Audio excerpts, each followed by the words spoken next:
ನಮಸ್ಕಾರ ಸ್ನೇಹಿತರೆ, ನೋಡಿ ಇವತ್ತು ಬಂದಿರೋಂಥ ಜಾಗ ಈ ನ್ಯಾಷನಲ್ ಹೈವೇ 755ಗೆ 3 ಎಕರೆ ಜಾಗ ತುಂಬ ಬ್ಯೂಟಿಫುಲ್ ಆಗಿದೆ.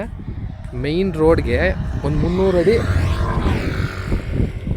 ರೋಡ್ಗೆ ಸಿಗುತ್ತೆ. ರೋಡ್ ಫೇಸಿಂಗು ನೋಡಿ, ಆ ಲೈಟ್ ಕಂಬದಿಂದ ಹಾಗೆ ಕಟ್ಕೊಂಡು ಆ ಕಬ್ಬನ್ ಗದ್ದೆ ತನಕ ಕಾರ್ನರು ಮತ್ತು ಈ ರೋಡು ಕೆನಲ್ ರೋಡು ಸಿಗುತ್ತೆ.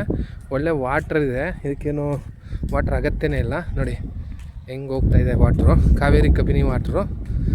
ಹೈವೇ ಸರ್ಕಲ್ಲು ಇದು ಮೈಸೂರು ಕೊಳ್ಳೇಗಾಲ ಸರ್ಕಲ್ಲು ಜಂಕ್ಷನ್ ಐತೆ ಇಲ್ಲಿ ಮೂಗೂರು ಹತ್ರ.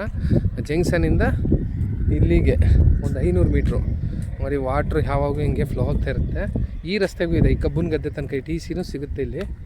ತುಂಬ ಹೈವೇಗೆ 755 ಹೈವೇಗೆ ಇದೆ. ಈ ರೀತಿ ಕಾವೇರಿ ವಾಟ್ರು ಫ್ಲೋ ಆಗ್ತಾಯಿದೆ.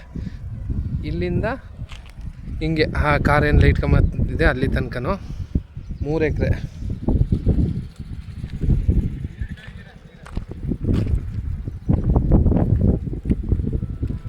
ಹೈವೇಗೆ ಸಿಗುತ್ತೆ. ಇದು ಇವರು 1 ಎಕರೆಗೆ 1,05,00,000 ಹೇಳ್ತವ್ರೆ.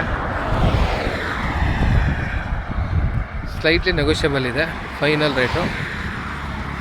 ಅಲ್ಲಿ ನೋಡಿ ಹಿಂದೆ ಒಂದು ದಿಬ್ಬ ಬರುತ್ತೆ, ಅಲ್ಲಿ ಕಡೆಲ್ಲ ಅಲ್ಲೊಂದು ದಿಬ್ಬ ಬರುತ್ತೆ ಹಿಂದ್ಗಡೆ, ಅಲ್ಲಿ ತನಕ ಸಿಗುತ್ತೆ. ನ್ಯಾಷನಲ್ ಹೈವೇ ಇದು, NH. ತುಂಬ ಚೆನ್ನಾಗಿದೆ, ಬ್ಯೂಟಿಫುಲ್ ಆಗಿದೆ, ಒಳ್ಳೆ ಲೊಕೇಶನಲ್ಲಿದೆ. ಜನರಲ್ ಪ್ರಾಪರ್ಟಿ, ಲೀಗಲ್ ಆಗಿದೆ document. Bus route, highway route, ಏನಾರು ಒಂದು ಕಮರ್ಷಿಯಲ್ ಮಾಡ್ಬೋದು. ಬಂಕು, ಚೌಟ್ರಿ, ಎನಿ ಒನ್ ಕಮರ್ಷಿಯಲ್ಗೆ ತುಂಬ ಚೆನ್ನಾಗಿದೆ. ರೋಡ್ ಫೇಸಿಂಗು ಇದೆ.